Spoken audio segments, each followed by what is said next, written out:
Prime focus studios ಮತ್ತು DNEG ಮತ್ತು master mind creations ಸಹಯೋಗದಲ್ಲಿ ಬಹುದೊಡ್ಡ ಸಿನಿಮಾ ಬರ್ತಾ ಇದೆ.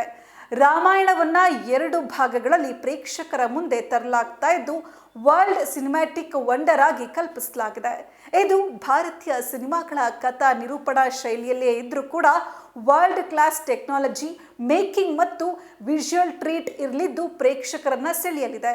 ತಯಾರಕರ ಪ್ರಕಾರ ಈ ಚಿತ್ರವು ಪ್ರಪಂಚದಾದ್ಯಂತ 10,000ಕ್ಕೂ ಹೆಚ್ಚು ಸಿಬ್ಬಂದಿಯನ್ನ ಒಟ್ಟುಗೂಡಿಸಿದೆ. ಇದು ಭಾರತೀಯ ಸಿನಿಮಾಗಾಗಿ ಇದುವರೆಗೂ ಒಟ್ಟುಗೂಡಿದ ಅತಿ ದೊಡ್ಡ ಸಿನಿಮಾ ತಂಡ ಅನ್ನೋದು ವಿಶೇಷ. ಇದು ದಾಖಲೆಯೂ ಹೌದು.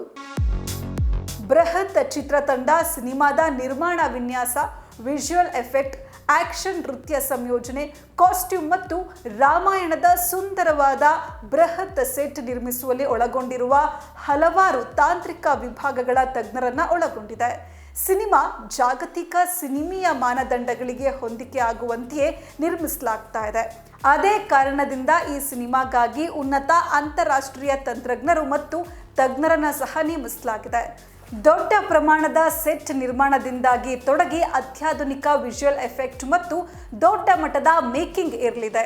ಇನ್ನು ರಾಮಾಯಣ ಸಿನಿಮಾವನ್ನ ಯಾವುದೇ ಇತರೆ ಸಿನಿಮಾಗಳಿಗಿಂತ ತುಂಬಾ ಭಿನ್ನವಾಗಿ ವರ್ಲ್ಡ್ ಆಡಿಯನ್ಸ್ಗೂ ಸರಿಯಾಗುವ ರೀತಿಯಲ್ಲಿ ನಿರ್ಮಿಸಲಾಗ್ತಾ ಇದೆ. ಈಗಾಗಲೇ ಭಾರತದಲ್ಲಿ ಪುರಾಣ ಕಥೆಗಳನ್ನು ಆಧರಿಸಿ, ಮಹಾಕಾವ್ಯಗಳನ್ನು ಆಧರಿಸಿ ಹಲವಾರು ಸಿನಿಮಾಗಳು ಬಂದಿವೆ. ಆದರೆ ರಾಮಾಯಣವನ್ನ ಆಧುನಿಕ ಪ್ರೇಕ್ಷಕರಿಗೆ ಹೊಂದಿಕೆ ಆಗುವಂತೆ ವಿಶೇಷವಾದ ಸ್ಟೋರಿ ಟೆಲ್ಲಿಂಗ್ ಹಾಗೂ ಆಧುನಿಕ ಶೈಲಿಯ ಮೇಕಿಂಗ್ ಮೂಲಕ ನಿರ್ಮಿಸಲಾಗ್ತಾ ಇದೆ.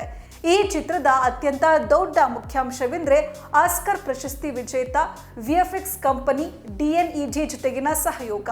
ಇದು ಈ ಹಿಂದೆ ಅಂತಾರಾಷ್ಟ್ರೀಯ ಮಟ್ಟದಲ್ಲಿ ಮೆಚ್ಚುಗೆ ಪಡೆದ ಹಲವಾರು ಸಿನಿಮಾಗಳಲ್ಲಿ ಕೆಲಸ ಮಾಡಿದೆ. ರಾಮಾಯಣ ಸಿನಿಮಾದ ದೃಶ್ಯ ಅನುಭವವನ್ನು ಹೆಚ್ಚಿಸೋಕೆ ಮತ್ತು ನಮ್ಮ ಮಣ್ಣಿನ ಮಹಾಕಾವ್ಯವನ್ನ ಜಾಗತಿಕ ನಿರ್ಮಾಣ ಗುಣಮಟ್ಟದೊಂದಿಗೆ ವರ್ಲ್ಡ್ ಆಡಿಯನ್ಸ್ ಮುಂದೆ ತರುವಲ್ಲಿ ಈ ಸಿನಿಮಾ ಪ್ರಮುಖ ಪಾತ್ರ ವಹಿಸಲಿದೆ. 8 ಬಾರಿ ಆಸ್ಕರ್ ಪ್ರಶಸ್ತಿ ವಿಜೇತ DNEG ಮತ್ತು ಯಶ್ ಅವರ ಮಾಸ್ಟರ್ ಮೈಂಡ್ ಕ್ರಿಯೇಷನ್ಸ್ ಸಹಯೋಗದೊಂದಿಗೆ ನಮಿತ್ ಮಲ್ಹೋತ್ರಾ ಅವರ ಪ್ರೈಮ್ ಫೋಕಸ್ ಸ್ಟುಡಿಯೋಸ್ ನಿರ್ಮಿಸಿದ ರಾಮಾಯಣವು ಜಾಗತಿಕವಾಗಿ 2 ಭಾಗಗಳಲ್ಲಿ ಬಿಡುಗಡೆಯಾಗಲಿದೆ. ಭಾಗ 1 2026ರ ದೀಪಾವಳಿಗೆ ಬಿಡುಗಡೆಯಾಗಲಿದ್ದು, ಭಾಗ 2 2027ರ ದೀಪಾವಳಿಯ ಸಮಯದಲ್ಲಿ ಚಿತ್ರಮಂದಿರಗಳಲ್ಲಿ ಬಿಡುಗಡೆಯಾಗಲಿದೆ.